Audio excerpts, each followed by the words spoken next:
Welcome back to Sports Check on this Monday morning. It is the last day of January 2022.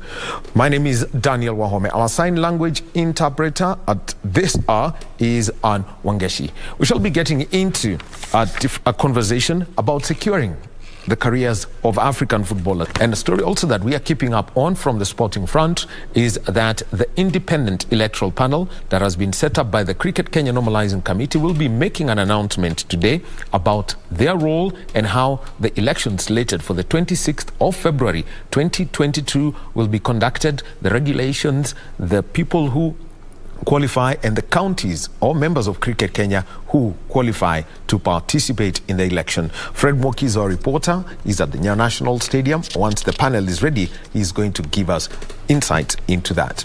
Let us now move on to a second conversation. And last year, during the extraordinary CAF Congress, which was basically put up and is best remembered for being the forum at which the biennial World Cup was endorsed by African FA presidents, Arsene Wenger did speak about African footballers and the whole setup around it. And one of the things that came was how much value is gained in about 2 or 3 years. Let's listen to Arsene Wenger speaking about youth development and players and what needs to be done for player security.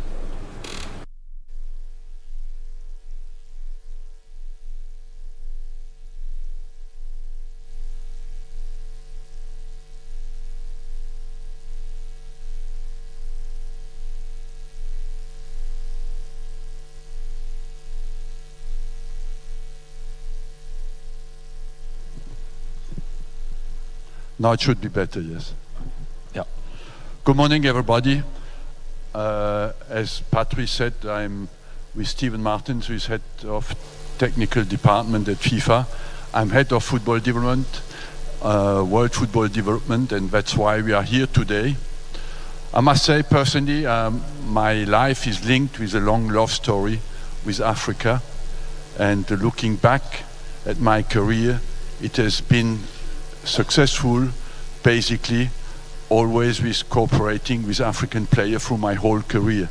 And so I feel a little bit I have a debt towards Africa, and I have to give something back to this continent who has helped me so much during my career.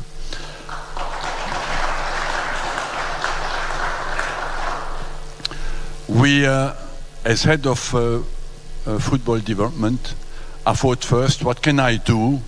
Let's first see in what shape is world football.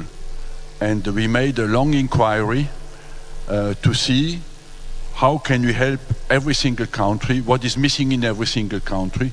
And we went for an analysis, a diagnosis of the whole world to see how can we help. You know, here you see that all over the world, we have been in 205 countries, and 100%, what is positive in Africa, 100% of the African countries subscribed to have an analysis of their needs. So Arsene, we will talk about the future of football and how the competition structures, how the... Well, that's Arsene Wenger. He says he has a debt, and the whole thing is that an analysis was done. But some of the things that came out are things that are about the security of the player. And we are joined by Brian Wesaala. He is the founder of the Football Foundation for Africa. Thank you, Brian. Thank you very much, Daniel. Yes, and you know, the story of Football Foundation Africa, you call it FFA, started in 2015 after the death of Alan Onyango. You could just give us a background story for that. Sure. First of all, thank you for having me on Sports Tech. Regarding the foundation, yes, the story dates back to 2015 when I lost one of my teammates. We played together at Strathmore University FC during that time up to the NSL. And yeah, just to fast forward, he lost his life in 2015 in Dar es Salaam quite tragically. And this is what kind of triggered me to start thinking more seriously about my own career, my life, and what I wanted to do. By then, I was still working in IT within the international development sector. But then I felt there was something I could do, especially for the continent of Africa. So I started by organizing a tournament. We call it Obama Cup. His nickname was Obama. Alan Nyango, his nickname was Obama.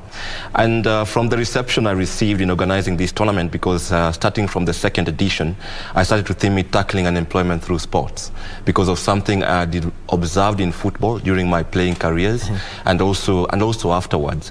There is a way as footballers we would fashion ourselves just as footballers, but Africa or Kenya was not offering us the right opportunities. So you'd find a lot of footballers would probably neglect their overall development, their education on this kind of thing, with the hope of making it big one day, be it locally, but more so in the foreign leagues in Europe. You know, most African footballers, they have that dream of playing in Europe, but it rarely materializes because the opportunities are just not there. There are very few. Even within the European setup itself, we know, for example, in England, out of the 1.5 million kids that are engaged at the grassroots level, only 0.012 make it to the Premier League level. So you can imagine the situation in Africa. It's even much worse. So it was this in mind that I started organizing this tournament, and that gave birth to the Football Foundation for Africa. Let's talk about the story of Alan, because he moved to Tanzania. That's where he died, because he never had any opportunities here. And after university, what were the opportunities that would have been there for him and his movement to TZ? Of course, we can't speculate much since we were not with him, and we are not really aware of how we made this move to Dar es Salaam. But you can try and picture how things. This is somebody who is just about to graduate from university. He is a very talented footballer. So he had these two options open to him. He could go into a professional career. He was also doing IT like myself. Or he could have turned out for one of the league teams here. As our coach used to refer to him then as his national team material. That's how good he was. Your coach was Mickey Weche, former FC Leopards Harambee Stars player. Anyway, this moving to Dar es Salaam, you can imagine it was because probably he was struggling to make ends meet here in Kenya, and that's why he decided to make this move. We don't know what happened, but it ended up tragically for him outside there. Well, and I mean, the memory for him is what has driven you here. Now, first of all, let's talk about some of the risks that come for players, African players at this level. One of them is the agent. How do you mitigate against rogue intermediaries? Because there are the people who will do transfers, will try fix a player here and there, but you find that at times the player loses. So this the agency business, I think we have to go back and think why has this happened in the African football industry. And you can date back to the early 90s when teams like Cameroon performed very well at the World Cup, and that's when the global market started to see Africa as a place where they could source for talent, and in this case they could source for talent cheaply. So that in itself attracts different kind of business people, if you can say that, because everybody is out to make money. But this shift was not accompanied by regulation. You know, this shift where people have realized, okay, there is talent here, there is a market here where we can source for players and sell them abroad for bigger money, was not accompanied by regulation, especially from the continent, you know, because if you look at this as labor movement, then even organizations like the AU, our government, they should play a stronger role in regulating the space. So this has not happened. And as a result, these agents, they were previously called football intermediaries, now it's changing back again to agents. They have kind of flourished on the continent, and some of course are doing well, connecting players to opportunities and making sure players, but in Africa especially, a majority are out to make a quick buck and they don't really care about the player. So most of them are also coming from outside because of what we call an asymmetry of information. You know, they understand what's happening in Europe, where your services could be needed, and then they come to Africa now to source for this talent. And for us who are in Africa, probably don't understand very well what's happening on the other side. So that opens up our players to a lot of exploitation, because a lot, again, most of them are desperate. They want to move, they want to make careers out of football. So if you come and tell me you're going to take me to a third-tier team in Slovakia, and I'm not doing anything here, I mean, I will take up the opportunity. And that's happening even now in 2022, sorry. You find a lot of people contacting me, asking me, how can we get players to these leagues? But the conditions there, we're not even sure of them. And if you find now it's a player that has been tapped maybe at the age of 17, 18, they're being told, okay, you can move to Europe. Because of this lack of information, lack of knowledge, they're very eager to take up these opportunities. And a lot of them are ending up exploited, either here in the continent, they never make it there, or they go there and they find that what they were promised is not happening. We have players who have to split salaries with agents and this kind of thing. So there is just no enough education and regulation in the football transfer market. The question then I would like to ask is, and I would use the case of Gor Mahia, the transfer market is regulated. It's through one system, the transfer matching system that is run by FIFA. So there is one regulation for all the 209 member federations of FIFA. Because Gor Mahia, I mean, had theirs authorized, but they were not. They had not been allowed to make any transfers. So that means they can't sign a player until next year. The question then is how much education is being given downstream to players, if it's at academies or the feeder clubs. So there is no much information, as I said earlier. There's no education going into this space, even for the clubs or for the players. So you find that it's individuals who have invested in themselves to understand the transfer market, and they take advantage of that. And these are mainly the agents, the football intermediaries who are working in this space. And you know, something else that happened previously, FIFA was regulating the football agent business. That means they would give certification for the same, and to some extent also provide some education. But this changed. I can't remember the exact date, but it changed. And they gave this responsibility to the federations. And when this happens, even with the federations themselves, they are not empowered or educated to be able to handle this business. And so what happens, the federations saw it as an opportunity just to make money. For you to become a licensed intermediary, you pay something to the federation, but there's no education as such, and there's no education of the entire system. So that opens up the whole market to unscrupulous dealers, because there are people who see opportunity in everything. It might not be positive, but they see an opportunity and they take advantage of it. The other thing is, and I'd seen you write about this, was about academies and the varieties we have. You hear Arsene Wenger, I mean, they speak about what African football has done for him. He's forever thankful to ASEC Mimosas. But how then would you look at the academies, and is there a need for firmer regulation as set out, for example, in the FKF constitution? Yes, I think there is need for stronger regulation in that space as well, just as in the agency, in the business. And Arsene Wenger, in that at the 13th extraordinary CAF Congress, he talks about it. He says there is federations, but there is academies, but the federations don't know how to manage these academies.